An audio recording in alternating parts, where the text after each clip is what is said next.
Doctor Lakshman, मैं आपसे शुरू कर रहा हूँ आज की बहस कि जो अभी पिछले हाल के कुछ महीनों में देखने को आया है, खास तौर पर पटना के सम्मेलन के बाद विपक्ष के, कि विपक्ष टारगेट पर आ गया है। और टारगेट पे तो पहले से रहा है, लेकिन खास तौर पर कि अब विपक्ष को एक नहीं होने देना है, इसकी पूरी कोशिशें शुरू हो गई हैं। महाराष्ट्र में हमने देखा है, खबरें आ रही कि पटना या बिहार में भी विपक्ष को तोड़ा जाएगा।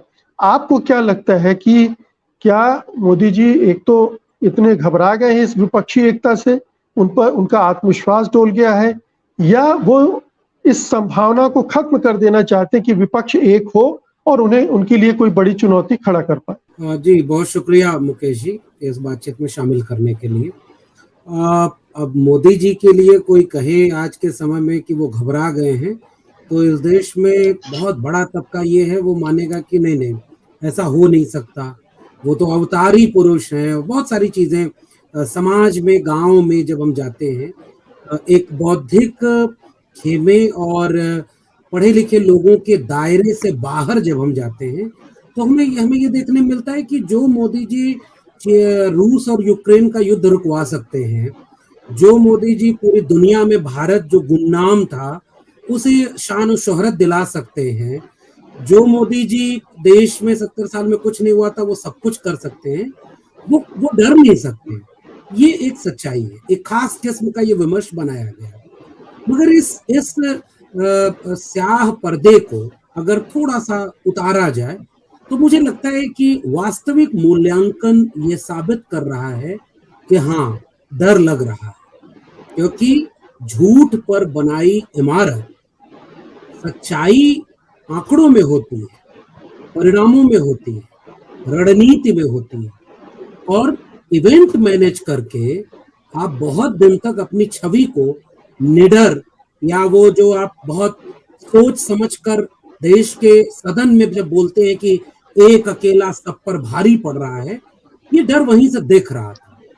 कई बार ये विमर्श, जैसे भाषा विज्ञान को अगर हम डिकोड करना शुरू करें और एक राजनीतिक प्रकरण को उदाहरण के तौर पर इस बात से जोड़ें कि जिस दिन सारे विपक्षी दलों की बैठक पटना में हो रही थी, ठीक उस दिन और उसके अगले चंद घंटों में भारतीय जनता पार्टी की वो निडर और अवतारी शक्तियां जो राजनीति कर रही हैं, उन सभी के बयान उस पर आ रहे थे, चाहे वो प्रधानमंत्री हो, चाहे गृह मंत्री हो, चाहे भारतीय जनता पार्टी के राष्ट्रीय अध्यक्ष हो। इसका मतलब ये कि अगर वह बैठक या विपक्ष की एकजुटता की कोशिश कोई अर्थ नहीं रखती तो आप उसमें प्रतिक्रिया नहीं देते।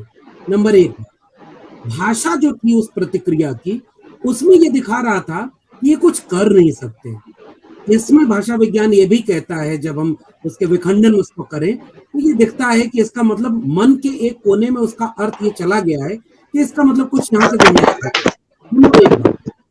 इसलिए ये बात साफ तौर पर कही जाती है। एक चीज इसमें मैं जोड़ रहा हूं कि डर की बात मैं क्यों और मानता हूं। 2024 के चुनाव में अलग परिस्थितियां थी, उनमें एक संभावना, गुंजाइश कह लें, बदलाव की कोशिश कर लें, वो सारी चीजें काम कर रही थी। 2019 में आकर के एक और बात उसमें जुड़ गई कि कोशिश तो ये बहुत अच्छी कर रही, बहुत अच्छी सरकार है, लेकिन अभी इनको जो 5 साल मिला वो पूरा नहीं पड़ा, एक बार और मौका देना चाहिए। 24 में यह सवाल भी जनता आपसे पूछेगी कि अब 10 साल आपको मौका मिला और आपका रिपोर्ट कार्ड ये है। वो जो रिपोर्ट कार्ड प्रधानमंत्री बोलते हैं कि हर घंटे में इतने मेडिकल कॉलेज बने, हर हफ्ते में ये एम्स बन रहा है, हर दिन जो है इतना बन रहा है, और उसको जोड़ देंगे तो पता चलेगा कि मेरे गांव में भी एक एम्स बन जाएगा, अगर थोड़ा उसका सरलीकरण कर देते हैं। एक तरफ ये होगा और दूसरी तरफ आपसे सवाल होंगे कि इन 10 सालों में आप कहाँ फेल हुए। और अब विपक्ष ने एक रणनीति बनाई, और ये मेरी आखिरी बात है पहली टिप्पणी की। विपक्ष 2-3 रणनीतिक काम कर रहा है। जैसे अभी तक मोदी वर्सेस हु, इस डिबेट में वो नहीं फंस रहे, और मुझे लगता है ये बहुत बड़ा नैरेटिव है। विपक्ष कह रहा है कि हम सब मिलकर एजेंडे पर और तालमेल बनाकर काम करेंगे, ये डर का एक कारण है।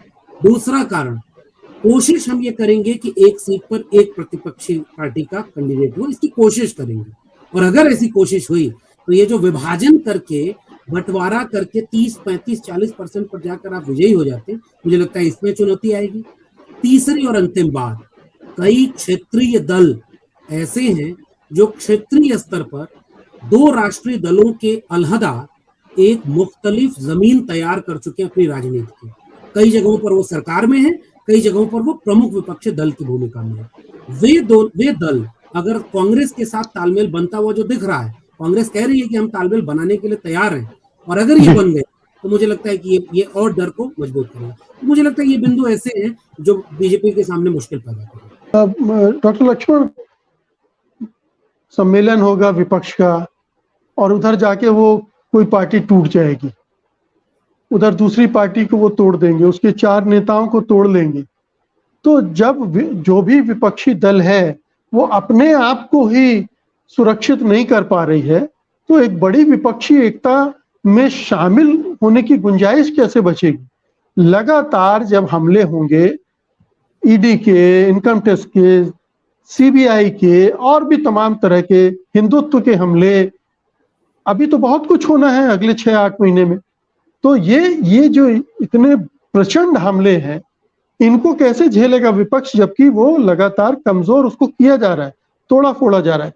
अब महाराष्ट्र में तोड़ दिया गया एनसीपी को, शरद पवार क्या कितना कुछ कर लेंगे? ठीक है, मैं सहमत हूं ओंकारेश्वर जी से कि हो सकता है कि कोई गुगली शरद पवार ने फेंकी हो, लेकिन अभी तो हमें ये मानकर चलना चाहिए कि एनसीपी टूट गई और बुरी तरह से टूट गई और शरद पवार बहुत कमजोर हो गए।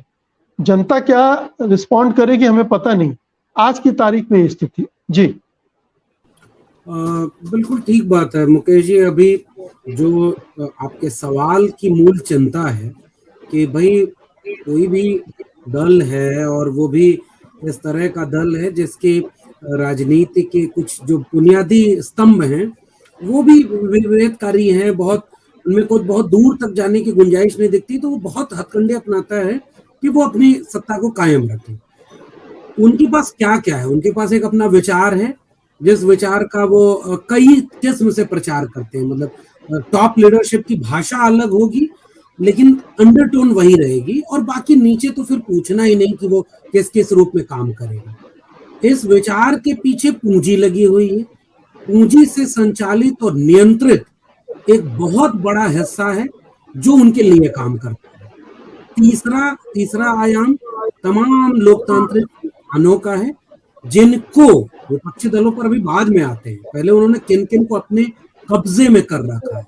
तो उस पूंजी से संचालित तमाम मीडिया घराने और तमाम आवाजें जिससे जनता तक कोई बात पहुंचती है, तो वो बात पहुंच रही है जैसा इस देश के हुक्मरान चाह रहे हैं। जोशी जी म्यूट कर लीजिए। बड़े हिस्से में तो यही बात चल रही है जी। दूसरी तरफ उनका विचार है, दूसरी तरफ फिर तीसरे स्तर पर वे लोकतांत्रिक संस्थान हैं जिनकी जिम्मेदारी लोकतंत्र को बचाने की, इस जमहूरियत की नुमाइंदगी करने वाले उन संस्थानों की थी जो उनकी संरक्षण भी करते हैं, वो भी बहुत हद तक उनके हाथ में। अब ये खतरे एक तरफ है।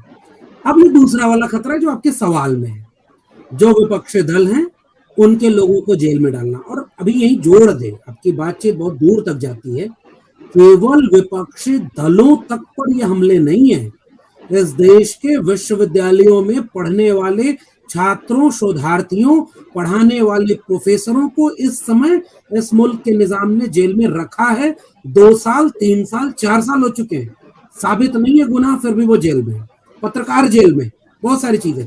अब विपक्षी दल आ गए क्योंकि चुनाव नजदीक आ गया। चुनाव के पहले वे सारे हथकंडे अपनाए जाएंगे जो उनकी वैचारिक एजेंडा, हिंदू राष्ट्र बनाएंगे, ये करेंगे, वो करेंगे, इसको लागू करने के लिए, लोकतांत्रिक और जो मीडिया से बनी हुई छवि है उसको बनाए रखने के लिए विपक्ष अगर लड़ता हुआ नजर आएगा तो उसको ध्वस्त किया जाएगा। ये स्वाभाविक तर्क है। अब इसका होगा क्या? ये पिछली टिप्पणी में मैं जब बात ये कह रहा था ना कि भाषा बदली है उस दिन से और वो डर दिखाती है, उसी का तो आपके सवाल में एक दूसरा जवाब भी छिपा हुआ है।